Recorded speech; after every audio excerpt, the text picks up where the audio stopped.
Bluetooth mode.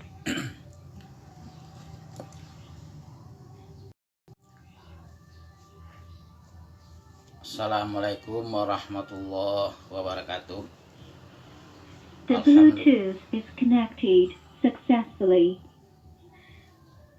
Alhamdulillahirabbil alamin. Wa bihi nasta'inu ala umuri dunya waddin. Wassalatu wassalamu ala asrafil anbiya'i wal mursalin wa ala alihi washabbihi ajmain. Kita langsung saja melanjutkan pengajian kita, yaitu pengajian kitab Fathul Mu'in. Kini masuk kepada sifat sholat atau rukun sholat.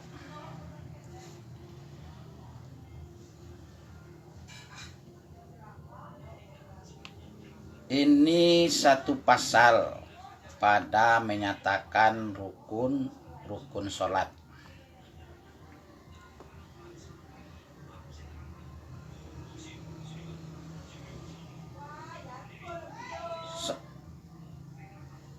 Rukun sholat itu atau fardu salat itu ada 14.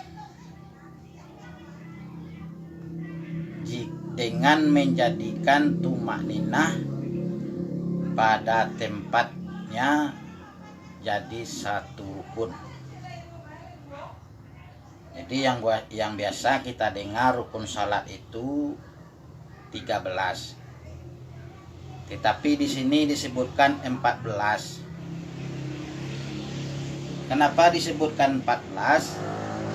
Karena di sini meletakkan tumakninah menjadi satu rukun di antara rukun-rukun tadi. Jadi di setiap rukun ada tumakninahnya. Nah, itu yang dimaksudnya. Contohnya dalam tumakninah tadi artinya diam sejenak dalam perpindahan rukun. Misalnya di dalam sujud itu wajib kita tumakninah dalam sujud tadi, diam sejenak sekedar menyebut subhana rabbiyal a'la wa bihamdi. Sekedar menyebut subhana rabbiyal a'la wa bihamdi. Kalau dalam ruku lamanya sekedar menyebut subhana rabbiyal azimi wa bihamdi. Nah, sunatnya 3 kali, wajibnya 1 kali. Jadi tumakninah tadi dimasukkan dalam satu rukun di sini. Di tumakninah tadi diam sejenak dalam perpindahan rukun. Dari ruku ke iktidal misalnya, dari iktidal ke sujud. Jadi setelah kita ruku, sami Allahu liman hamidah, harus dan atau wajib diam sejenak gerakannya. Itu yang dimaksud dengan tumakninah. Jadi jangan ada kita sholat setelah ruku sami Allahu liman hamidah langsung berdiri, belum diam sudah sujud. Itu artinya tumakninahnya tidak ada. Jadi bagaimana kalau ada yang menanyakan dengan orang yang sholat cepat dalam sholat tarawih misalnya. Nah itu kalau yang kita lakukan biasa memang sholat kita agak cepat, tapi tetap terjaga tumakninahnya. Jadi antara rukun dengan rukun itu tetap ada tumakninah. Walaupun sholat kami biasanya agak cepat, tapi bukan cepat kilat, tidak. Yang biasa kami lakukan sholat itu sholat tarawih 23 rakaat, mulai dari sholat isya sampai zikirnya itu 1 jam, membutuhkan waktu 1 jam. dan sholat tarawihnya sekitar 1,5 jam. Jadi 1 jam melakukan sholat isya dan sholat tarawih 23 rakaat. Tetap terjaga tumakninahnya. Dan bagaimana dengan salat orang yang cepat seperti di media sosial yang beredar, itu tidak ada tumakninah. Ya, itu kita tidak tahu bagaimana caranya dia atau alasannya yang tidak pakai tumakninah tadi, kita tidak tahu penjelasannya. Jadi yang kita tahu penjelasannya seperti ini. Jadi di antara rukun-rukun itu ada tumakninah. Jadi tumakninah tadi hukumnya wajib, juga termasuk rukun sholat. Jadi dari antara rukun ke rukun ada tumakninahnya. Jadi di sini disebutkan rukun sholat itu 14 dengan menjadikan tumakninah satu rukun. Nah, itu maksudnya. Dengan menjadikan satu rukun. Kalau tidak dijadikan tumakninah dalam satu rukun, maka rukun sholat itu adalah 13. Tapi di sini disebut 14 karena menjadikan tumakninah satu rukun daripada rukun sholat. Yang pertama rukun sholat itu adalah berniat. Artinya menyengaja dengan hati. Yang dimaksud dengan niat itu menyengaja dengan hati. Berdasarkan hadis Rasulullah Sallallahu Alaihi Wasallam, inamal a'malu binniyat. Sesungguhnya amal itu tergantung niatnya. Jadi sholat tadi tergantung kepada niat. Apa sholat yang kita kerjakan? Apa nama sholatnya? Sholat sunatkah? Apa sholat wajibkah? Nah, itu tergantung niatnya. Ini ada bahasanya nanti. Jadi salah satu daripada rukun sholat atau yang pertama daripada rukun sholat, yahdahuma atau yang pertama, yang menjadi rukun sholat yang pertama adalah niat. Niat tadi adalah menyengaja dengan hati. Itu yang dimaksud dengan niat. Jadi ada kesengajaan di hati untuk mengerjakan sholat. Berdasarkan hadis Rasulullah Sallallahu Alaihi Wasallam, inamal a'malu binniyat. Sesungguhnya amal itu tergantung dengan niatnya. Maka wajib pada sholat itu berniat menyengaja memperbuatnya. Jadi dalam sholat tadi wajib hukumnya ada niat untuk menyengaja memperbuat sholat tadi. Maka wajib pada niat, arti niat menyengaja memperbuat sholat, artinya sholat untuk membedakan daripada pekerjaan-pekerjaan yang lain. Jadi kalau tidak ada niatnya berarti sama dengan pekerjaan-pekerjaan lain. Nah, itu sebabnya maka diwajibkan niat untuk membedakan litamyiza disebutkan di sini untuk membedakan. Jadi niat tadi fungsinya untuk membedakan daripada pekerjaan-pekerjaan lain. Dan juga wajib menta'inkan sholat tadi. Menta'inkan tadi artinya menyatakan apa sholat yang kita kerjakan. Wajib juga menta'inkan daripada zuhur atau lainnya zuhur untuk membedakan dari yang lainnya. Jadi tujuan menta'inkan sholatnya tadi untuk membedakan apakah sholat yang kita kerjakan. Sholat zuhurkah, atau sholat asarkah, atau sholat maghribkah, atau sholat sunatkah. Maka di sini disebutkan menta'inkan atau menyatakan nama sholatnya itu juga termasuk wajib, bahagian daripada niat tadi. Maka tidak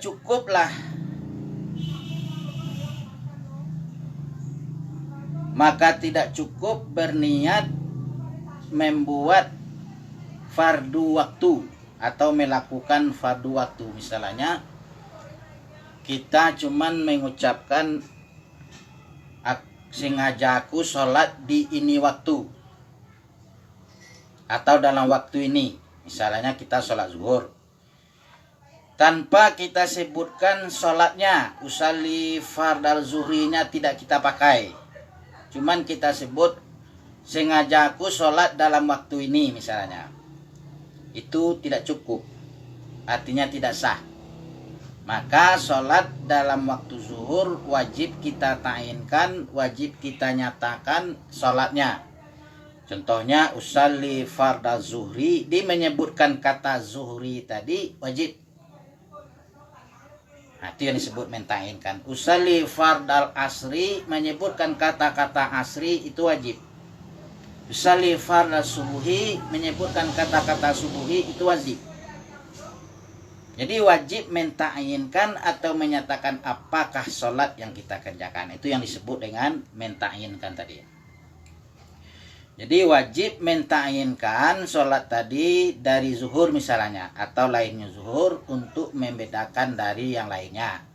Jadi tujuannya supaya sholat itu jadi berbeda. Apakah sholat yang kita kerjakan, sholat sunatkah, sholat wajibkah, itu maksudnya. Dan tidak cukup meniatkan fardu waktu. Tidak cukup. Kita sebutkan dalam sholat asar misalnya, aku sholat dalam ini waktu misalnya. Tidak kita sebutkan aku sholat zuhur, atau aku tidak sholat asar misalnya. Aku mengerjakan sholat asar, tidak kita sebutkan asarnya, cuman kita sebut aku sholat dalam waktu ini 4 rakaat. Itu tidak sah. Jadi tidak cukuplah meniat fardu waktu.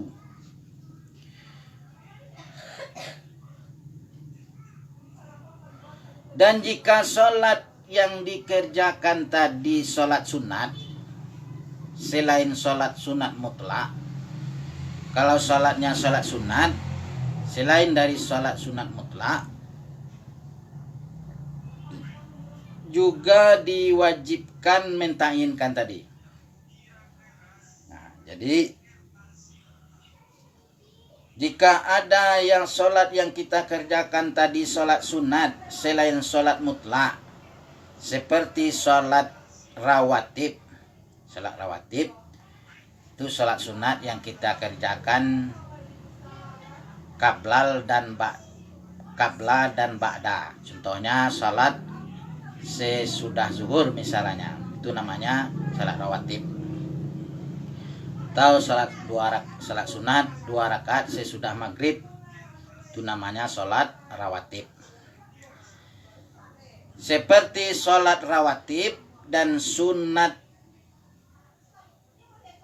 muwakat yang diwaktukan, sholat sunat yang diwaktukan itu seperti sholat duha. Itu sholat sunat yang diwaktukan, yang mana matahari sudah sepenggalahan sekitar jam 9 pagi atau jam 8 lebih. Itu sholat sunat yang diwaktukan. Atau sholat sunat yang bersebab, seperti sholat sunat bersebab, seperti sholat sunat yang kita kerjakan setelah di waktu gerhana matahari misalnya. Atau salat sunat yang bersebab lain, seperti salat tarawih misalnya. Dan salat sunat yang mempunyai sebab, maka wajib padanya menta'inkan. Jadi seluruh salat sunat yang kita sebut tadi, seperti sunat rawatib dan sunat yang diwaktukan, itu sunat yang diwaktukan seperti sunat duha, seperti sunat hari raya, 2 hari raya, seperti sunat tarawih, seperti sunat witir misalnya, seperti sunat tahajud. Nah, itu namanya sunat-sunat yang diwaktukan. Di semua sunat-sunat yang diwaktukan tadi wajib juga ditayinkan nama sholatnya, atau dinyatakan atau disebutkan nama sholatnya. Atau yang bersebab seperti sholat gerhana, itu ada sebabnya. Atau sholat yang bersebab lain, maka wajib padanya mentayinkan. Jadi seluruh sholat sunat tadi wajib ditayinkan.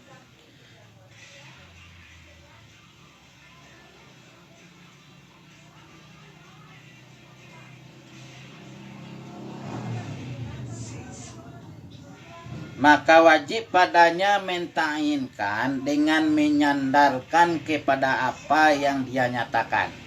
Jadi semua tadi wajib ditayinkan untuk disandarkan kepada apa yang ditayinkan tadi. Kalau sholatnya sholat asar, sholat sunatnya sunat. Kalau sholat sunatnya sholat sunat hari raya, wajib ditayinkan hari rayanya. Hari rayanya apa? Hari raya fitir apa hari raya kurban misalnya, itu yang sebut. Seperti sunat zuhur qabliyatan atau ba'diyatan. Sunat zuhur kita wajib juga tayinkan, qabliyatannya atau ba'diyatannya kita wajib mentayinkan zuhurnya, sunatan zuhrinya. Sali sunatan zuhri misalnya rakaat ini ba'diyatan lillahi ta'ala. Jadi menyebutkan sunatan zuhrinya itu wajib kita tayinkan.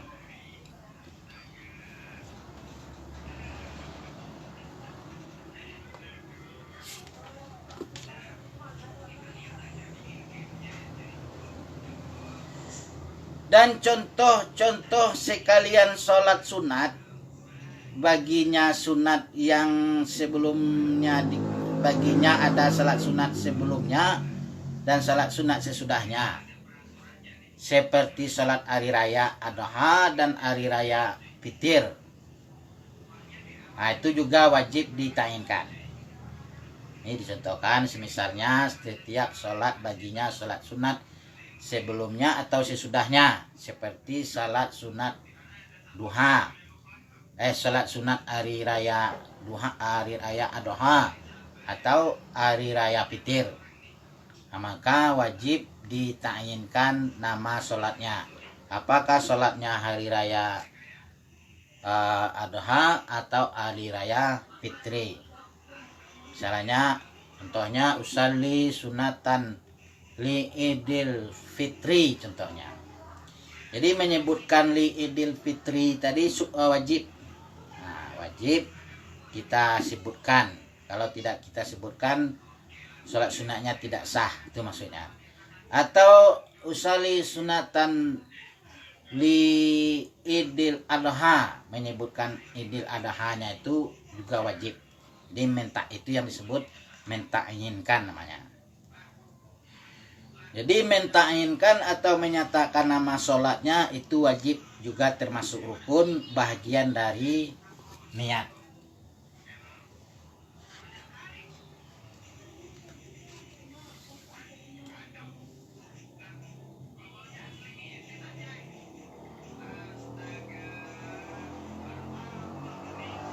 Dan termasuk juga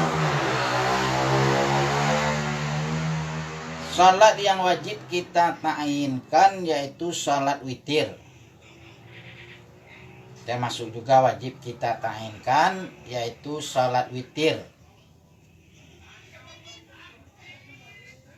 Satu atau lebih.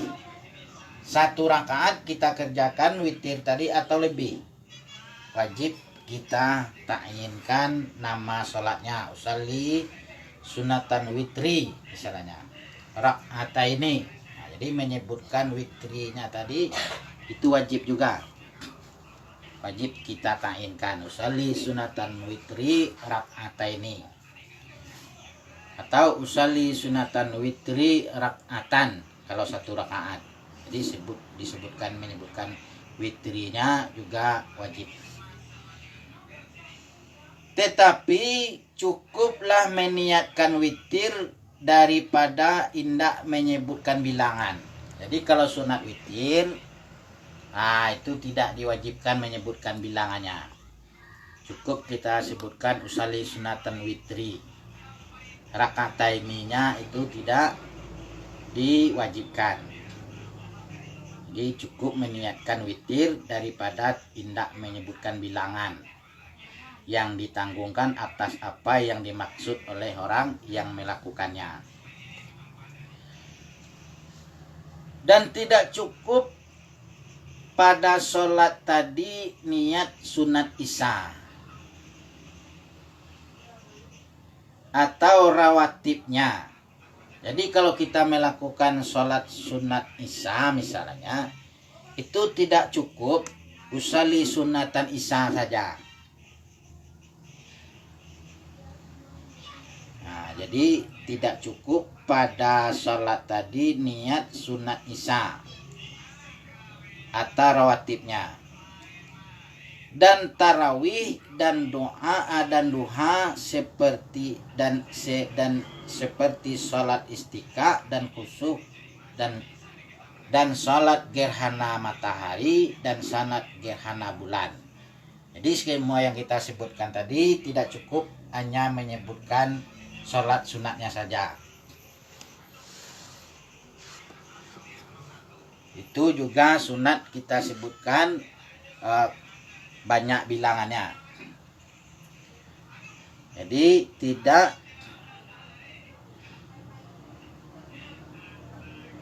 tidak cukup padanya niat sunat isya atau rawatibnya. Jadi usalli sunatan isya'i rak'ataini, itu harus kita sebutkan. Usalli sunatan isya'i rak'ataini qabliyatan atau ba'diyatan. Itu harus kita sebutkan kalau dalam sunat rawatib. Dan kalau dalam sunat tarawih juga tidak cukup usalli sunat tarawih saja. Juga harus kita sebutkan usalli sunatan tarwihi rak'ataininya. Dan salat sunat duha juga seperti itu. Usalli sunatan duha rak'ataini misalnya. Dan istiqa juga seperti itu. Dan salat istiqa juga seperti itu. Dan salat dua gerhana juga seperti itu. Salat gerhana matahari dan salat gerhana bulan. Dan adapun salat sunat mutlak, ini salat sunat mutlak saja, maka tidak wajib padanya menta'yinkan. Jadi kalau salat yang kita kerjakan cuma salat sunat mutlak, itu tidak wajib kita ta'yinkan atau kita sebutkan nama salatnya. Usalli sunatan lillahi ta'ala, cukup seperti itu. Raka'ataini lillahi ta'ala. Usalli sunatan raka'ataini lillahi ta'ala, cukup seperti itu. Kalau sunatnya sunat mutlak. Adapun sunat mutlak maka tidak wajib padanya menta'yinkan, tetapi cukup padanya niat memperbuat sholat. Jadi untuk sholat mutlak tidak wajib pada sholat mutlak tadi menta'yinkan, tetapi cukup padanya meniat memperbuat sholat. Sebagaimana pada 2 rakaat tahiyatul masjid. Jadi kalau kita masuk masjid, sunat melakukan sholat 2 rakaat. Dan dalam kita melakukan sholat 2 rakaat, itu sudah kita niatkan kita akan melakukan sholat tahiyatul masjid. Tetapi seandainya kita dalam melakukan sholat tahiyatul masjid, di hati kita niatkan tahiyatul masjid, tetapi di apanya tidak kita ta'yinkan, itu boleh kita sholat taslim masjid tadi usalli sunatan raka'ataini lillah ta'ala tanpa kita sebutkan usalli sunatan tahiyatul masjidnya. Boleh, tapi kalau lebih bagusnya kita sebutkan itu yang lebih bagus, usalli sunatan tahiyatul masjid rak'ataini lillah ta'ala. Tapi di sini disebutkan untuk salat sunat mutlak tidak apa-apa walaupun tidak kita sebutkan atau tidak kita tayinkan nama sholatnya. Adapun salat sunat mutlak maka tidak wajib padanya pada salat sunat mutlak tadi menta'inkan, tetapi cukup padanya niat memperbuat salat seperti pada 2 rakaat tahiyatul masjid. Jadi contohnya 2 rakaat di tahiyatul masjid. Dan 2 rakaat sesudah berwudu kita melakukan sholat 2 rakaat sudah berwudu, usalli sunatan rakataini lillah ta'ala Allahu Akbar. Itu namanya salat sunat mutlak. Kalau salat sunat mutlak itu tidak diwajibkan menta'inkan. Dan istikharah, kita mau melakukan sholat istikharah, usalli sunatan lillahi ta'ala Allahu rakataini lillahi ta'ala, itu boleh. Tapi kalau kita sebutkan usalli sunatan istikharah rakataini itu lebih bagus.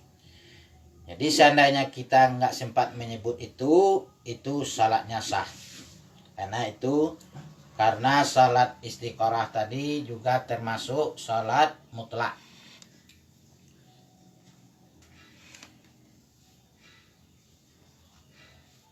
Kalau ada yang menanyakan apa itu salat istikharah, salat istikharah tadi adalah salat yang kita kerjakan 2 rakaat, di mana kita ragu untuk mengambil suatu keputusan masalah. Contohnya,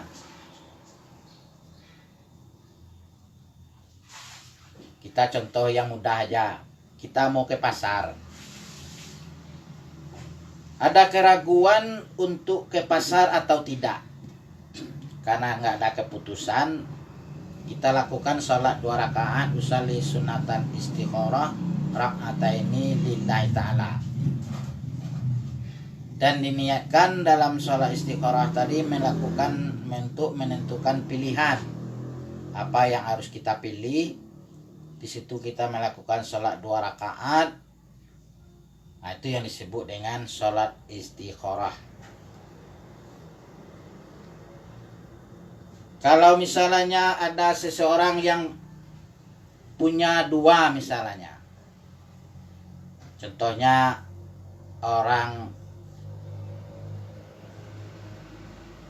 yang memilih jodoh. Ada 2 yang masuk. Ada 2 lamaran. Yang satu kaya, duitnya kurang. Yang satu kaya, penampilan kurang. Yang satu ganteng, duit kurang. Nah, ini mana yang harus kita pilih? Nah, di sini kita melakukan sholat istikharah. Di situ kita meminta petunjuk kepada Allah Subhanahu wa taala untuk menentukan pilihan. Nah, lebih baik kita pilih misalnya yang kaya walaupun penampilan agak kurang. Nah, misalnya contohnya. Atau kita lebih baik memilih yang ganteng walaupun duitnya kurang. Nah, itu contohnya untuk menentukan antara salah satu di antara 2 pilihan, kita melakukan sholat istikharah. Dan seperti demikian juga salat awabin. Di salat awabin menurut pendapat di sini juga tidak diwajibkan menta'inkannya. Usalli, cukup kita ucapkan usalli sunatan lillah ta'ala. Sebagaimana yang telah berkata guru kita Ibnu Ziyad dan Al-Alamah As-Sayuti rahimahullahu ta'ala. Jadi menurut beliau 2 orang guru ini menyebutkan salat awabin tadi juga tidak wajib dita'yinkan. Dan yang telah menguatkan guru kita dan fatwanya, sesungguhnya salat awabin tak dapat tidaklah padanya dita'inkan, seperti sholat duha. Jadi berbeda orang ini berbeda pendapat, guru-guru kita ini berbeda pendapat. Yang satu mengatakan sholat awabin tidak wajib dita'inkan, yang kedua menyebutkan sholat awabin wajib dita'inkan sebagaimana menta'inkan sholat duha, kata beliau. Jadi kalau ada yang menanyakan apa itu sholat awabin, sholat awabin adalah sholat 2 rakaat yang kita kerjakan waktunya antara waktu sholat maghrib dengan sholat isya. Jadi antara waktu maghrib dengan isya kita mengerjakan sholat 2 rakaat atau lebih. Jadi sholat awabin tadi minimalnya 2 rakaat, lebihnya terserah, banyaknya tidak ditentukan, tetapi merujuk kepada sholat tahajud itu biasanya dilakukan oleh Rasulullah SAW 11 rakaat dengan witir. Tetapi kalau sholat awabin itu belum kita temukan penjelasannya, banyaknya berapa, paling banyaknya berapa, paling sedikitnya 2 rakaat. Jadi sholat awabin tadi artinya sholat orang kembali. Kembali tadi artinya orang yang bertaubat. Misalnya ada seseorang yang kira-kira ada dosa yang dia kerjakan waktu siang tadi, mungkin semua kita ini berdosa, tidak ada kita ini yang tidak berdosa. Jadi mengingat dosa-dosa yang telah terlakukan di siang hari, kita melakukan sholat 2 rakaat di antara isya dan maghrib. Itulah yang disebut dengan sholat awabin. Sholat awabin tadi artinya sholat orang kembali daripada membuat dosa. Jadi menurut pendapat di sini sholat awabin wajib dita'inkan. Jadi menurut pendapat yang pertama, yaitu Syekh Ibnu Ziyad dan guru kita, pengarang kitab Jalaluddin, pengarang kitab Tafsir Jalalain, salah satu kitab besar beliau, yaitu Imam Alamah As-Sayuti rahimahullah, menyebutkan bahwa sholat awabin tidak wajib dita'inkan. Tapi guru-guru kita yang lain menyebutkan bahwa sholat awabin juga wajib dita'inkan.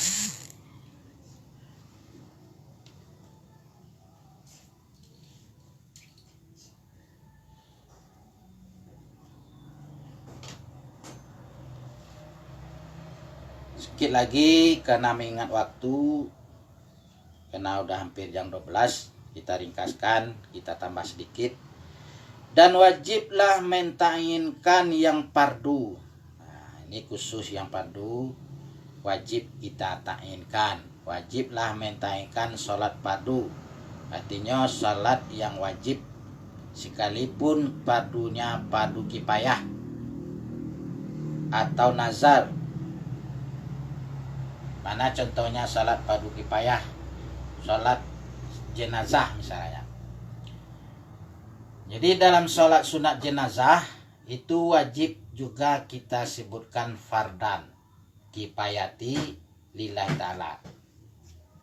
Usali sunatan kalau jenazahnya laki-laki, usali fardal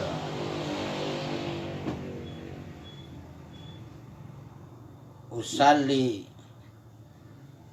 salatan janazah arba'a takbiratin fardan kifayati lillahi ta'ala. Jadi menyebutkan usali fardal janazati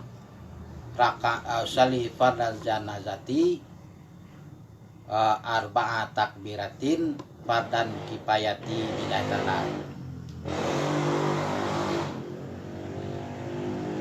Jadi menyebutkan fardan kifayahnya itu dalam sholat jenazah itu juga wajib. Nah, begitu juga sholat yang 5 waktu. Usalli fardal zuhri misalnya, usalli fardal asri, usalli fardal maghribi, usalli fardal isya'i, usalli fardal subuhi. Itu menyebutkan nama-nama sholat tadi atau mentainkan tadi wajib, dan juga wajib menyebutkan fardunya. Di wajib berniat fardu, artinya menyebutkan fardunya tadi wajib. Seperti walaupun fardu kifayah, seperti sunat jenazah atau nazar, atau fardunya nazar, salat yang nazar atau bernazar untuk sholat, sekalipun yang berniat tadi orang anak-anak. Untuk membedakan, tujuannya menyebutkan fardu tadi adalah untuk membedakan dari yang sunat. Seperti contohnya usalli farda zuhri, misalan arba rakatin adaan lillah ta'ala, kalau salat sendiri. Kalau salat ada imamnya, usalli farda zuhri arba rakatin adaan makmuman lillah ta'ala. Atau fardu Jumat, contohnya usalli fardal jum'ati. Jadi menyebutkan fardal itu wajib, juga wajib. Jadi kalau usalli jum'ati tidak cukup. Jadi usalli fardal jum'ati rak'ataini adaan makmuman lillah ta'ala.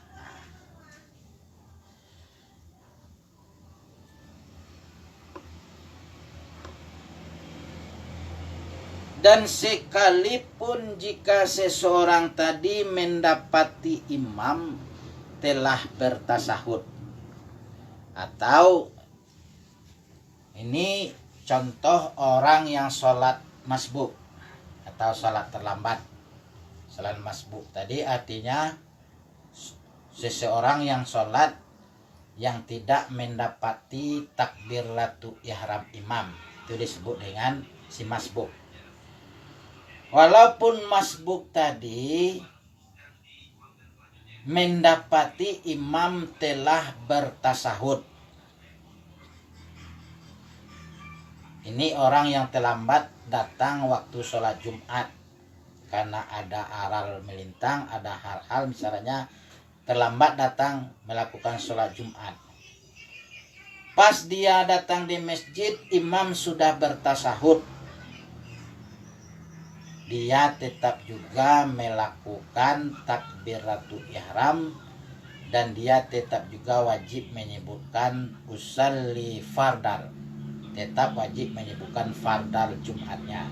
Itu maksudnya, walaupun imamnya telah bertasahud.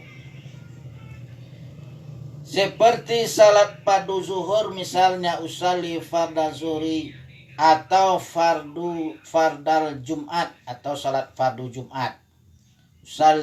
Usalli fardal Jumat. Usalli fardal Jumati rak'ataini adaan makmuman lillah ta'ala.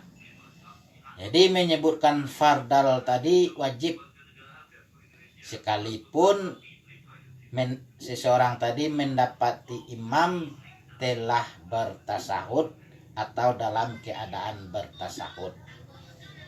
Itulah penjelasan kita hari ini tentang rukun sholat, yang mana rukun sholat itu ada 14 macam kalau meletakkan tumakninah dalam satu rukun. Kalau tidak meletakkan tumakninah dalam satu rukun, maka rukun sholat itu 13 rakaat. 13 macam. Yang pertama berniat. Berniat itu artinya menyengaja melakukannya. Jadi kasdu sain, undang niat tadi, kasdu sain mu'taranan bi fi'lihi. Yang dimaksud dengan niat itu adalah menyengaja sesuatu waktu melakukannya. Jadi sholat yang juga termasuk syarat dalam berniat adalah mentaknyinkan nama sholatnya. Menyatakan nama sholat itu wajib, termasuk bahagian dari niat. Dan yang ketiga yang masuk wajib juga atau bagian dari niat adalah menyebutkan fardunya. Kalau salatnya fardu kita sebutkan fardunya, kalau salatnya sunat kita sebutkan sunatnya. Nah, itulah 3 macam yang tergabung dalam niat dalam sholat. Yang pertama, menyengaja dalam hati untuk melakukannya. Yang kedua, menta'yinkan nama sholatnya. Yang ketiga, menyebutkan nama fardu sholatnya. Jadi itulah penjelasan kita hari ini, yang insya Allah akan kita sambung dalam waktu dan kesempatan yang lain. Wabillahi taufiq wa hidayah. Wassalamualaikum warahmatullahi wabarakatuh.